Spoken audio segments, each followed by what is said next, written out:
Olá, boa tarde. Bom, todo mundo resolveu fazer o vídeo, né, a respeito da transição para o monergismo.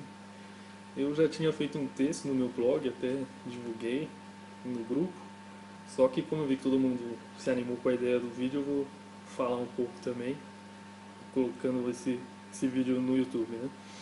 Bom, como eu já disse lá no texto, eu sempre fui da mesma igreja, né, da Igreja Batista aqui do meu bairro, sendo que a igreja, inclusive, chegou a ser na minha casa até, né? É, minha mãe foi uma das pessoas, né, que começou, né, nessa obra na igreja. E então eu sempre estive nesse ambiente, né? Sempre participei da igreja, mas de uma forma mais efetiva mesmo. Assim, eu sempre participava da EBD, é, da programação infantil que tinha, mas gostava mais mesmo de ir no domingo de manhã por causa da EBD. Mas não ia à noite. E foi mais ou menos com 17, 18 anos que eu comecei a ir mesmo, assistir os cultos noturnos e ter um pouco mais de conhecimento também, né? Mas, assim, uma coisa que eu sempre pensava, né? Isso já desde pequeno mesmo, era essa questão do destino, né? Era uma coisa que me incomodava muito, que eu não conseguia entender. Que eu lembro que quando eu era pequeno eu pensava algumas coisas do tipo, ah, se Deus sabe de todas as coisas, mas se eu tentar fazer alguma coisa agora, e na hora que. Se eu pensar em fazer alguma coisa agora, e na hora que eu for fazer, eu fizer outra coisa, será que eu vou conseguir enganar Deus? E eu tinha uns pensamentos, até hoje, né? Eu tenho umas ideias meio doidas assim, mas eu tinha uns pensamentos assim, sei lá, se eu me esconder em tal lugar, será que Deus vai conseguir me achar? Então eu ficava pensando muito a respeito dessa questão da onisciência, da onipresença e tudo mais. Mas essa questão do destino eu sempre achei meio esquisito, né? De achar que como se ele, considerando a presciência mesmo, se ele sabe de todas as coisas, como que a gente é realmente livre nas escolhas? Como a gente poderia fazer uma coisa que ele não esperava, né? Se ele já sabia que ia ser daquela forma. Mas ia com esse pensamento. E um outro ensinamento que a Igreja Batista tem é que a salvação não se perde, né? É um ensino confuso até esse daí. Por quê? Porque se acredita no livre-arbítrio, mas se prega que a partir do momento que você é salvo, você não perde mais a salvação. É uma, assim, é ilógico isso, não se encaixa. Mas era o que eu tinha aprendido. E eu acreditava nisso porque eu achava que a partir do momento que a gente passava a crer por conta própria, né, a gente, essa fé, por ser uma coisa sincera, é uma coisa que não ia acabar nunca, né? Então por isso você tinha certeza da salvação. Mas se você pensar bem, não faz sentido isso.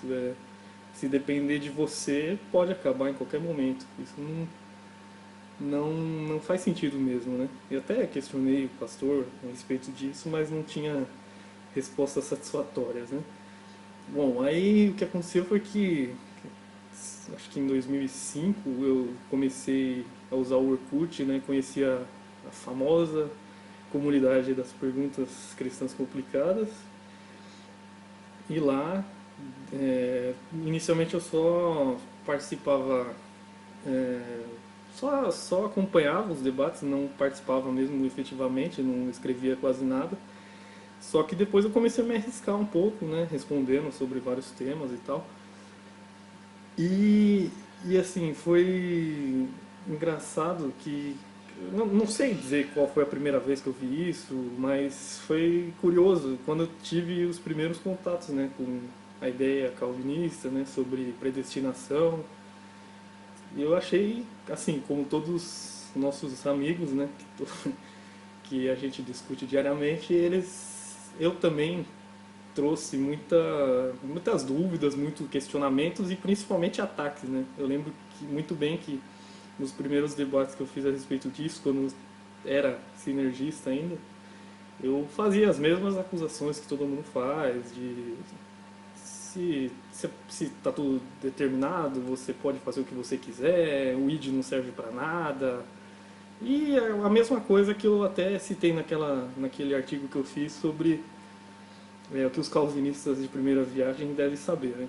São várias coisas que normalmente é, vão acontecer, com certeza as pessoas vão falar a respeito disso daí, né? E então eu, da mesma forma, eu falei que Deus era injusto e aquela coisa toda.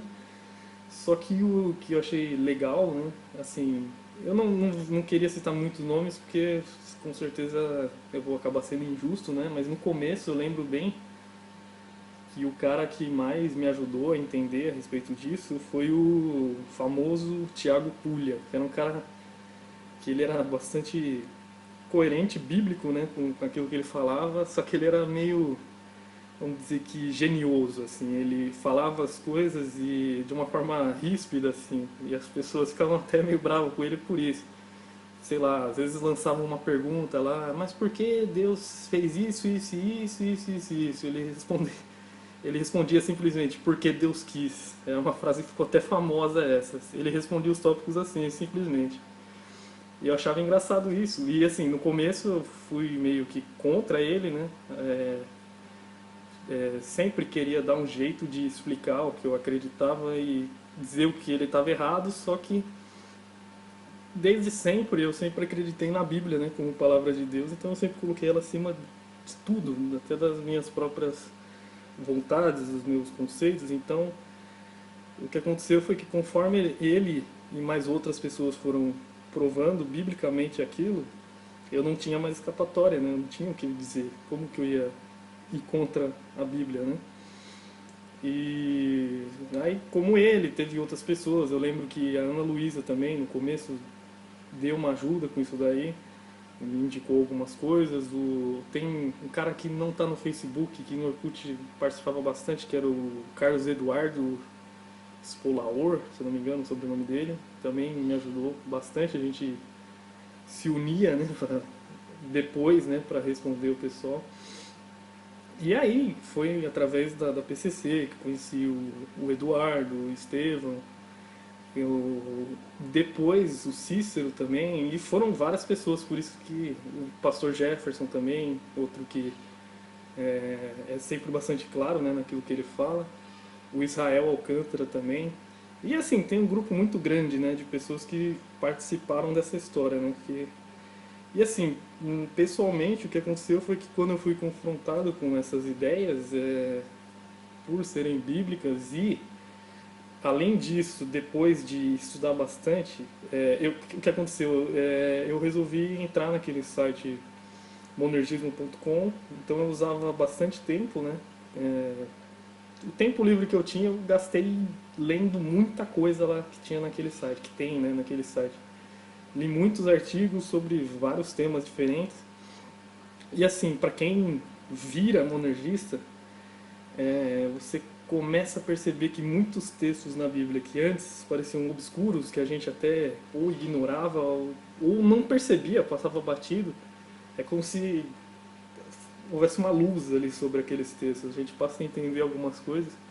E isso fez muita diferença, porque, como eu até disse no texto que eu fiz a respeito disso, a partir do momento que eu comecei a entender bem a tulipe, né, tipo, os pontos principais do calvinismo e também os outros temas relacionados a isso, né, isso trouxe segurança. Eu consegui entender realmente como que como funcionava o cristianismo, né? Porque antes, se fosse fazer uma comparação a respeito da fé, a respeito do sacrifício de Cristo, eu não saberia explicar para alguém exatamente, em detalhes, o que aconteceu, quem ele salvou, para quem ele pagou o preço, qual é o sentido real desse sacrifício. E através do calvinismo isso ficou bem claro, né? É, Através do calvinismo a gente entende que essa morte não traz a possibilidade de salvação, ela traz a salvação, né?